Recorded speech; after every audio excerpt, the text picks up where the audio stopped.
Hello guys, welcome back to prep Mitra TET. तो दोस्तों, जैसा कि आप जानते हो कि हमारी जो यहाँ पे टीचिंग एप्टीट्यूड की सीरीज चल रही है, उसकी नेक्स्ट वीडियो के साथ हम यहाँ पे क्या है, हाजिर हैं। तो हमारी जो आज की वीडियो है उसको बिना देर किए हुए शुरू करते हैं। आज की वीडियो का हमारा पहला प्रश्न है यहाँ पे कि निम्न में से कौन सी समाजीकरण की निष्क्रिय एजेंसी है। ऑप्शन आपके दिए गए हैं। ऑप्शन नंबर ए स्वास्थ्य क्लब, ऑप्शन नंबर बी परिवार, option number C eco club, option number D सार्वजनिक पुस्तकालय। तो इसका जो राइट आंसर हो जाएगा वो आपका हो जाएगा क्या, सार्वजनिक पुस्तकालय। तो बेसिकली यहाँ पे कह रखा है, हमें पूछा गया था कि समाजीकरण की निष्क्रिय एजेंसी। समाजीकरण होता क्या है? जब हम किसी समाज में रहते हैं तो हमें क्या करना पड़ता है, उस समाज के हिसाब से उसके जो नियम कायदे मानदंड, जो भी उसके रीति रिवाज होते हैं, उनको क्या करना पड़ता है, फॉलो करना पड़ता है समाज में रहने के लिए। तो जो समाजीकरण की प्रक्रिया होती है, उसके दौरान हम वो जो चीज़ें होती हैं, उस समाज के जो मानदंड होते हैं, मानक होते हैं, रीतियाँ हैं, उसके जो भी रिवाज हैं, वो सारी चीज़ें हम क्या करते हैं, अडॉप्ट करते हैं या सीखते हैं। समाजीकरण की प्रक्रिया उसको कहते हैं। और निष्क्रिय एजेंसी की बात की जा रही है, तो दो प्रकार की एजेंसियां हो सकती हैं समाजीकरण की। एक हो सकती है सक्रिय एजेंसी और एक हो सकती है निष्क्रिय एजेंसी। सक्रिय एजेंसी वो होगी जहाँ पे हम जो समाज के दूसरे लोग हैं उनके साथ सीधे तरीके से क्या है, कांटेक्ट में हैं। हम उनके साथ क्या है, कांटेक्ट में किसी प्रकार से हो सकते हैं, हम उनसे बातचीत कर रहे हैं, उनके किसी काम में सहयोग कर रहे हैं साथ मिल करके। तो कोई एक्टिविटी साथ मिल करके कर रहे हैं, ये चीज़ आ जाएगी जब वो ये वाली जो चीज़ें जहाँ पे हो रही हैं वो हमारी एक्टिव एजेंसी कहलाएगी। और जो निष्क्रिय एजेंसी होगी वो हमारी ऐसी एजेंसी होगी जहाँ पे थोड़ा लिमिटेड जो होती हैं एक्टिविटी, वो लिमिटेड हो जाएंगी। जैसे कि यहाँ पे अभी आप देखो, स्वास्थ्य क्लब होगा, चाहे आपका परिवार होगा, चाहे आप इको क्लब होगा, इन तीनों के तीनों जगहों पे आप जो बाकी व्यक्ति होंगे, इन क्लब के जो मेंबर्स होते हैं या परिवार के जो सदस्य हैं, तो वो उनके साथ हम क्या करते हैं, डायरेक्ट क्या करते हैं, कांटेक्ट में रहते हैं, बातचीत करते हैं, हम उनका किसी काम में सहयोग करते हैं, एक दूसरे के साथ मिलकर मदद करते हैं। मतलब जो एक्टिविटी होगी, किसी भी काम को करना है, जो भी एक्टिविटी होगी उसको मिल करके करते हैं।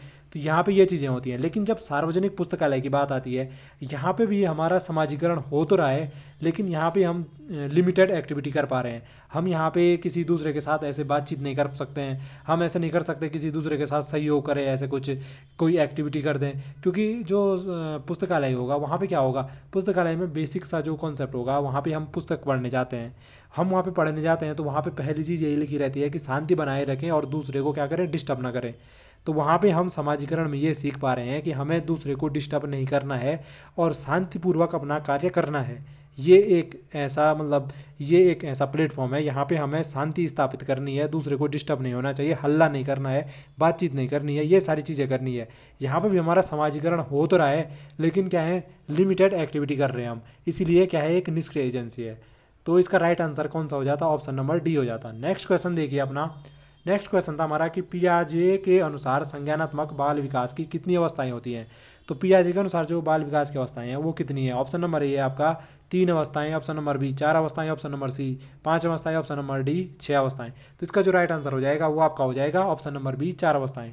आप जानते हो कि पियाजे जो थे, पियाजे ने संज्ञानात्मक विकास, कॉग्निटिव जो डेवलपमेंट होता है उसको लेकर के बात की थी। और तो उन्होंने कहा था कि जो हमारा कॉग्निटिव डेवलपमेंट होता है वो 4 स्टेज में होता है। कौन कौन सी स्टेज बताई थी उन्होंने? पहली उन्होंने बताई थी सेंसरी मोटर स्टेज, संवेदी पेशी अवस्था, जो 0 से 2 साल तक बताई थी।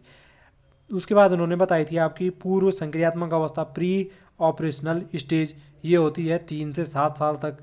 उसके बाद इन्होंने कहा था ठोस संक्रियात्मक अवस्था, कौन सी वाली होती है, इसका इंग्लिश में कहेंगे तो कॉन्क्रीट ऑपरेशनल स्टेज।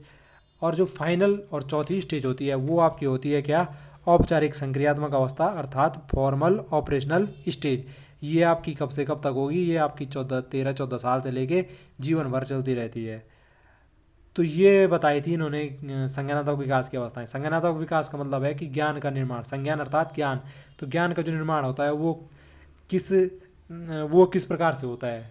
ज्ञान का निर्माण हमारे जो हम व्यक्ति होता है, मनुष्य होता है, उसमें ज्ञान का निर्माण किस प्रकार से होता है। तो उन्होंने अलग अलग एज ग्रुप के हिसाब से अलग अलग स्टेज बताई थी कॉग्निटिव डेवलपमेंट की। कि जो स्टेज है, जैसे सेंसरी मोटर है 0 से 2 साल, तो यहाँ पे इस प्रकार से ज्ञान का निर्माण होता है और इतना ज्ञान का निर्माण हो जाता है। फिर अगली स्टेज में इस हिसाब से होता है, उसके अगली में इस हिसाब से होता है। ये कुछ चीज़ें उन्होंने बताई थी। तो इसका राइट आंसर कौन सा हो जाता, कितनी अवस्थाएं बताई थी, 4 अवस्थाएं बताई थी, ऑप्शन नंबर बी राइट हो जाता। नेक्स्ट क्वेश्चन देखिए अपना। नेक्स्ट क्वेश्चन कह रहा था हमारा कि कोहलबर्ग के अनुसार किस अवस्था में नैतिकता बाह्य कारकों द्वारा निर्धारित होती है। तो जो कोहलबर्ग थे इन्होंने क्या किया था कि नैतिक विकास होता है जो मोरल डेवलपमेंट, उसको लेकर के अपनी बातें कही थी। तो इन्होंने यहाँ पे पूछा गया है कि जो बाह्य कारक होते हैं उनके द्वारा निर्धारित कब होता है मोरल डेवलपमेंट। ऑप्शन नंबर ए है आपका पूर्व पारंपरिक अवस्था में, ऑप्शन नंबर ए बी है आपका कि पारंपरिक अवस्था में, ऑप्शन नंबर सी है आपका पश्चात पारंपरिक अवस्था में, ऑप्शन नंबर डी है आपका उपरोक्त में से कोई नहीं। पूर्व पारंपरिक अवस्था को कहते हैं प्री कन्वेंशनल स्टेज, पारंपरिक अवस्था को कहते हैं कन्वेंशनल स्टेज, और पश्चात पारंपरिक अवस्था को कहते हैं पोस्ट कन्वेंशनल स्टेज।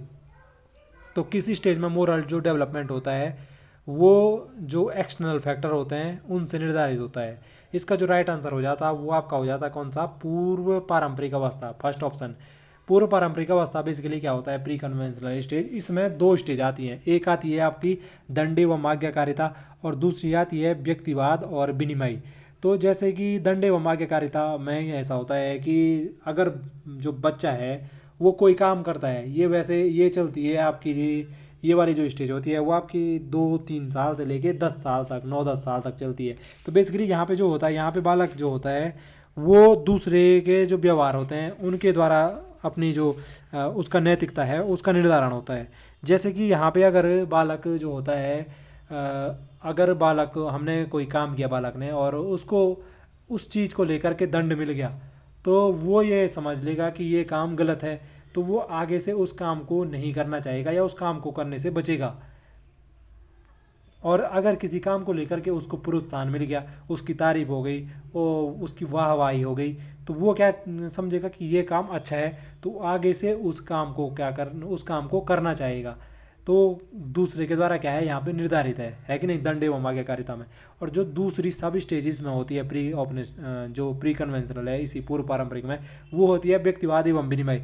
तो इसमें वो ये देखता है कि जैसे जो दूसरा व्यक्ति है वो उस पे क्या वो पड़ रहा है, फर्क पड़ रहा है मेरी एक्टिविटी का।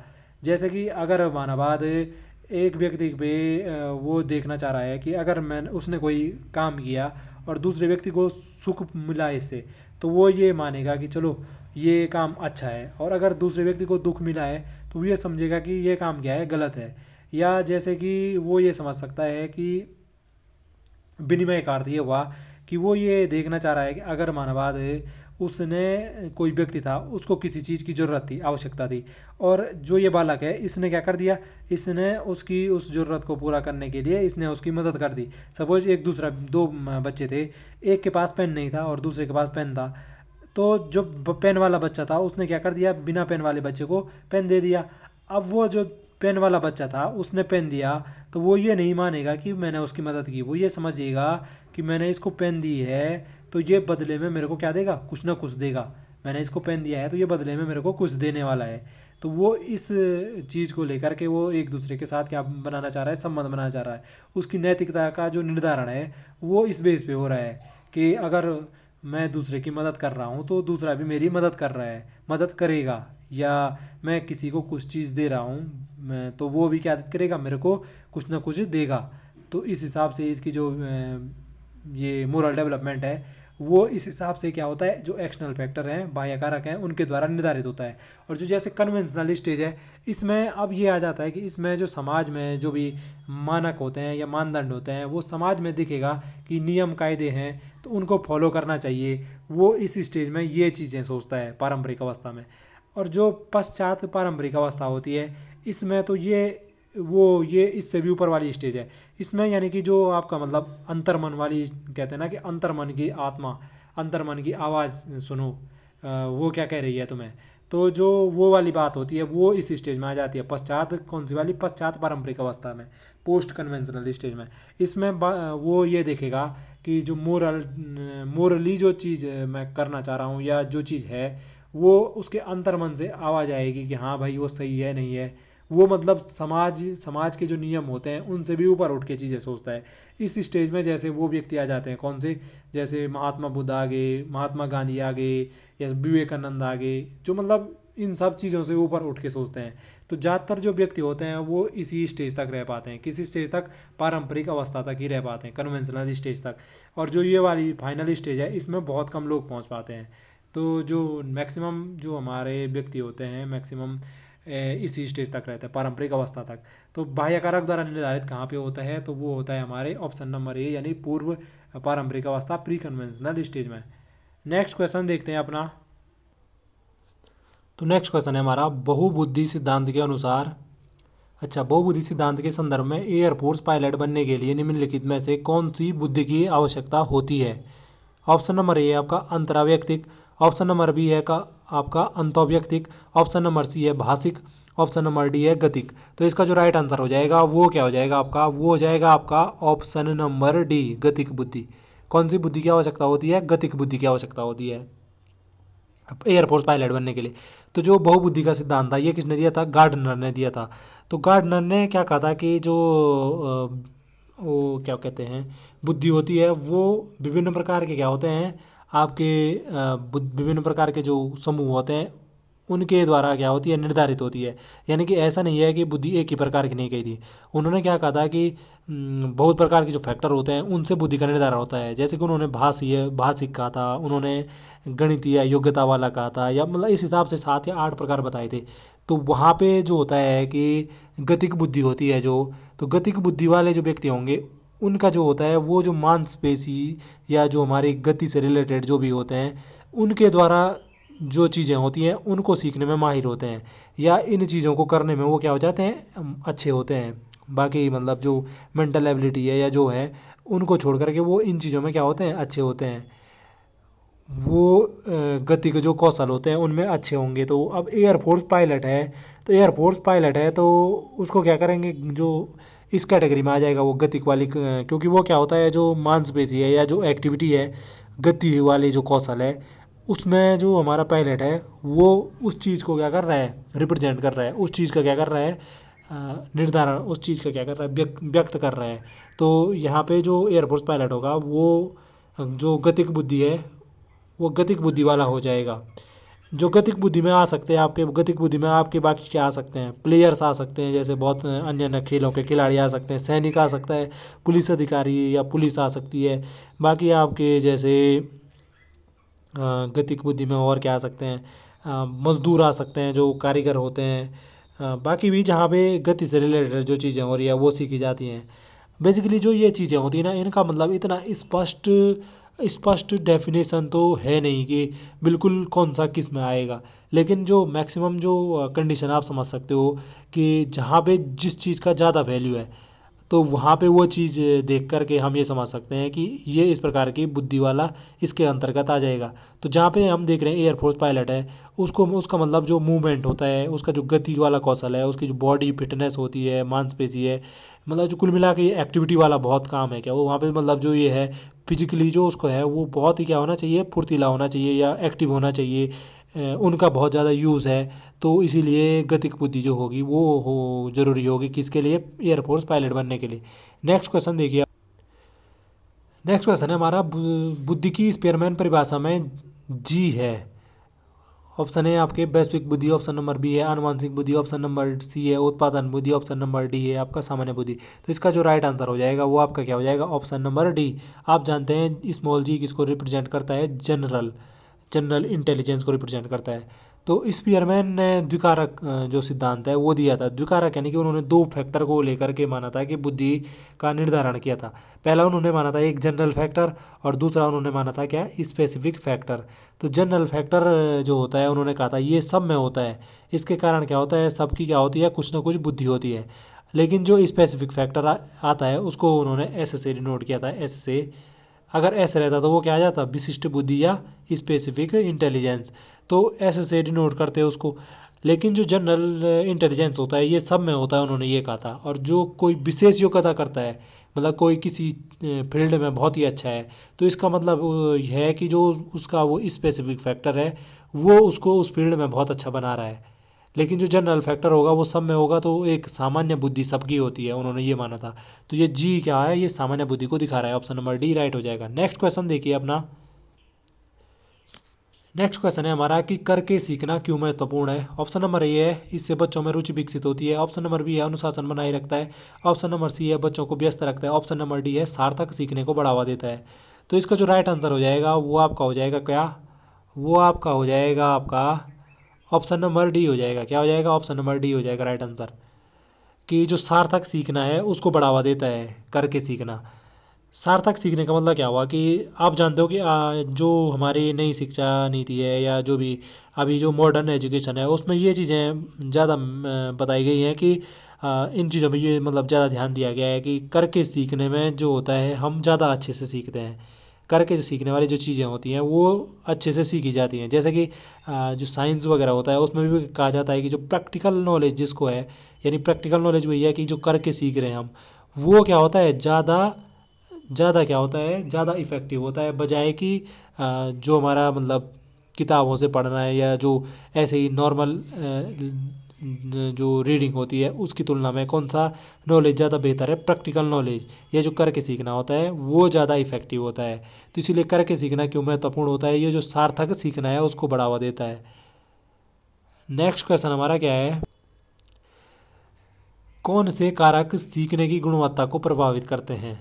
ऑप्शन नंबर ए है शारीरिक, ऑप्शन नंबर बी है सामाजिक, ऑप्शन नंबर सी है सांस्कृतिक, ऑप्शन नंबर डी है ऑल ऑफ द अबव।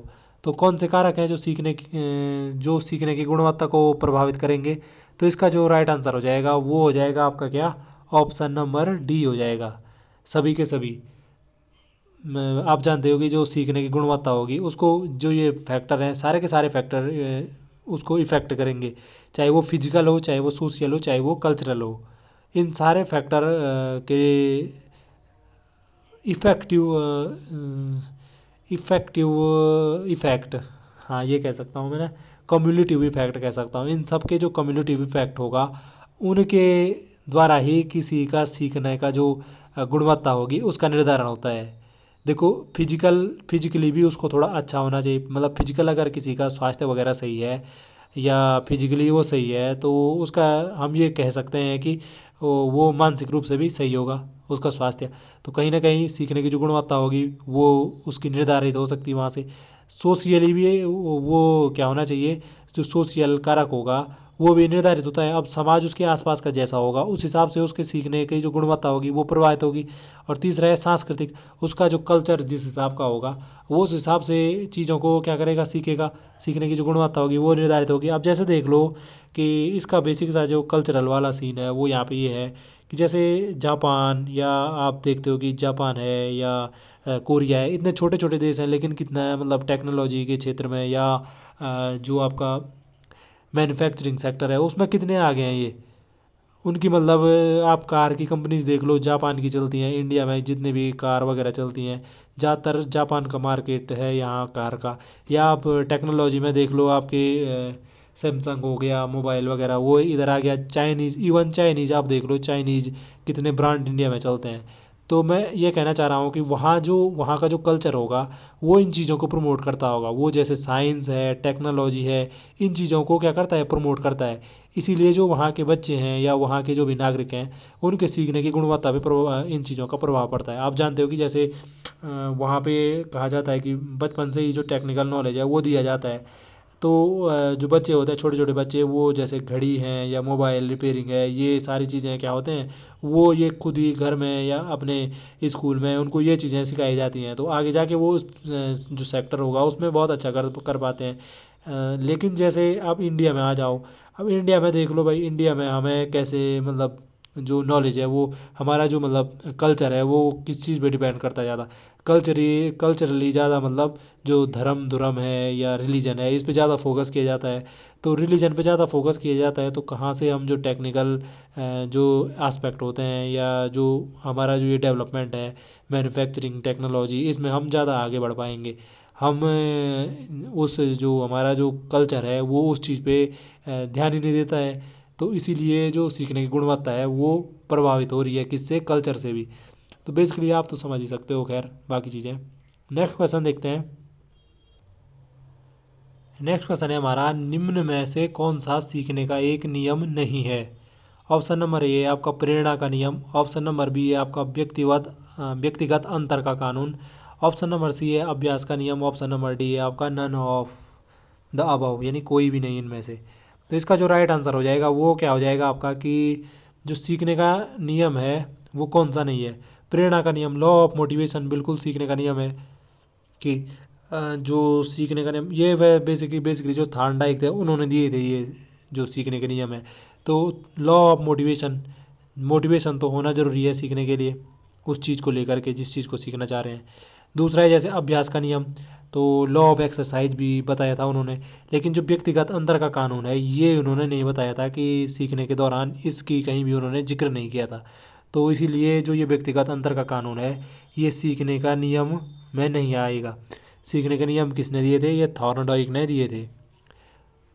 तो ऑप्शन नंबर बी क्या हो जाएगा? राइट हो जाएगा यहाँ पे। नेक्स्ट क्वेश्चन देखते हैं अपना। नेक्स्ट क्वेश्चन है हमारा, पाठ्यचर्या की प्रभावशीलता डॉट डॉट डॉट द्वारा निर्धारित की जाती है। ऑप्शन नंबर ए है सामुदायिक सहयोग, community cooperation. Option number B है आपका शिक्षकों की क्षमता, टीचर कॉपरेशन, नहीं sorry teachers competence. Option number C है आपका छात्रों की रुचि, students interest. Option number D है आपका पर्यवेक्षण की गुणवत्ता, क्वालिटी ऑफ सुपरविजन। तो इसका जो राइट आंसर हो जाएगा वो आपका क्या आ जाएगा? छात्रों की रुचि। तो प्रभावशीलता किस पे निर्धारित होगी? छात्रों की रुचि पे निर्धारित होगी। ये बाकी सारे फैक्टर भी कहीं ना कहीं निर्धारित करेंगे, बट जो सबसे ज़्यादा निर्धारित करेगी पाठ्यचर्या की प्रभावशीलता वो कौन सी निर्धारित करेगी? छात्रों की रुचि करेगी। अगर छात्रों को जो पाठ्यचर्या है हमारी उसमें इंटरेस्ट आ रहा है तो वो क्या करेंगे? वो अच्छे से सीखेंगे, अच्छे से उस पाठ्यचर्या को फॉलो करेंगे। जो पाठ्यचर्या सिखाना चाह रही है वो बालक सीखेगा। लेकिन अगर बच्चे को इंटरेस्ट ही नहीं है तो बाकी आप कुछ भी कर लें, वो क्या होगा? वो पाठ्यचर्या क्या होगी? वो पाठ्यचर्या जो चीज़ डिलीवर करना चाह रही है वो डिलीवर नहीं कर पाएगी। तो पाठ्यचर्या की जो प्रभावशीलता है वो किस पे निर्धारित करेगी? वो छात्रों की रुचि पे निर्धारित करती है, स्टूडेंट इंटरेस्ट पे। नेक्स्ट क्वेश्चन देखिए अपना। मनोगत्यात्मक क्षेत्र यानी साइकोमोटर डोमेन संबंधित है। ऑप्शन नंबर ए है आपका भावना से, फीलिंग। ऑप्शन नंबर बी है आपका व्यवहारिक कौशल से, practical skill. Option number C है आपका बौद्धिक क्षमता से, intellectual ability. Option number D है आपका इनमें से कोई नहीं, नन ऑफ द अबव। तो जो मनोगत्यात्मक अर्थात साइकोमोटर डोमेन है वो किससे संबंधित है? इसका जो राइट आंसर हो जाएगा वो आपका हो जाएगा किससे? भावना से, व्यवहारिक कौशल से, बौद्धिक क्षमता से, इनमें से कोई भी नहीं। तो ये हो जाएगा हमारा प्रैक्टिकल स्किल से हो जाएगा। कौन सा हो जाएगा? प्रैक्टिकल स्किल हो जाएगा मनोगत्यात्मक। इसका मतलब क्या हुआ जी? इसका मतलब हो गया कि हाँ इंटेलेक्चुअल भी आना चाहिए, इंटेलेक्चुअल आना चाहिए। दोनों है ना, साइको मोटर है यानी कि मनोगत्यात्मक। एक तो हो गया मनो अर्थात मन से रिलेटेड यानी बौद्धिक क्षमता हो गया, और गत्यात्मक यानी कि जहाँ पे फिजिकल जो एक्टिविटी हो रही है वो उससे सेंस है। मोटर, मोटर यानी कि जहाँ पे हमारी जो मांसपेशियाँ हैं वो काम कर रही हैं। तो साइकोमोटर में दोनों आ जाती हैं। इसके अंतर्गत तो बेसिकली आप ये समझ सकते हो, अगर मैं एग्जांपल में बताऊं कि जैसे हम साइकिल चलाते हैं, साइकिल चलाना सीख रहे हैं तो हमारा दिमाग भी काम कर रहा है, साथ ही साथ हमारे जो मांसपेशियाँ हैं वो भी क्या कर रही हैं? काम कर रही हैं। या आप कुछ भी और चीज़ें सीख रहे हो, कंप्यूटर चलाना सीख रहे हो, साइकिल चलाना सीख रहे हो आप, बाकी और क्या क्या एक्टिविटी हो सकती हैं ऐसी जो मतलब इस प्रकार की एक्टिविटी होती है जहाँ पे हम कुछ करना भी मतलब दिमाग के साथ साथ आपका फिजिकली भी जो आपके हाथ पैर मांसपेशियाँ हैं वो भी काम कर रही हैं। तो वो क्षेत्र क्या क्या कहलाता है? साइकोमोटर डोमेन कहलाता है। तो ये कह रखा है ये किससे संबंधित है? अब फीलिंग, भावना, भावना को तो थोड़ी दूर के लिए दूर रख देते हैं, शायद भावना से संबंधित हम नहीं मानते। लेकिन प्रैक्टिकल स्किल से मानेंगे, प्रैक्टिकल यानी कि करने वाली स्किल, तो बिल्कुल ऑप्शन नंबर बी इस हिसाब से सही हो जाएगा। और बौद्धिक क्षमता, इंटेलेक्चुअल एबिलिटी, तो बौद्धिक क्षमता भी आई जाएगी क्योंकि इन दोनों के मिक्सचर के कारण ही जो डोमेन है वो कौन सा डोमेन है?